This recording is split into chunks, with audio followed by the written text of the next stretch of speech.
Hello everybody. Today on our Samsung freezer, we're having trouble with our ice maker. So we're going to kind of take it apart and see what is going on. So to take it apart, on each side, there's these levers. There's one on that side and one on this side. So you grasp it with both hands. And it pops right out. All right, so then to take this top part off and gain access to our ice maker, you pull out and up. So you can see this is the tabs here.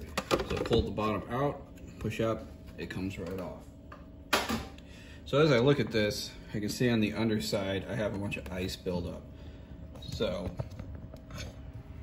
right under here. So we got this ice buildup that's preventing something from turning. It could be in the motor. So we're just gonna have to defrost some of that ice. You can see a little bit of melting right here. That's because the first time I did this, I used a heat gun and it got a little too hot, and so it didn't start melting that plastic. So this time I'm just gonna use a basic hair dryer. So you just grab a towel and put it down there to collect any water and turn that on. And we'll let that run for a little bit until we get all of that ice melted and dropped out. All right, so I've been running the hair dryer on there for a few minutes now, and I got all the ice over there. I was looking, it's all good. Now if you want to test it after you're done, there's a little test switch right here. If you press it, it'll cycle it through. Yeah, so you can see that running now. That's going down. So that's circulating, which is good to see. So to put this back together, I'm gonna take our top part, just kind of align it back where it was, pull down, snaps into place. Now you'll notice when you have it taken apart that this ice off light is flashing. And so we put the top on.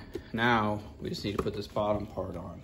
Line up the top, just give it a good push, and it snaps right into place. So we're gonna close it. You notice that ice off light is no longer flashing, which means the ice maker is on and it's gonna try to do its thing. So hopefully in a little bit here we'll hear it ice fall, and we'll be good for a while. I think just the high humidity in the area that I live has just kind of made some condensation in there. So hopefully that'll kind of solve itself. We never had a problem with it till this year, so I don't know, it could be something else. But if you have any questions, comments, concerns, please leave those in the comments below. Hit subscribe and we will talk to you later.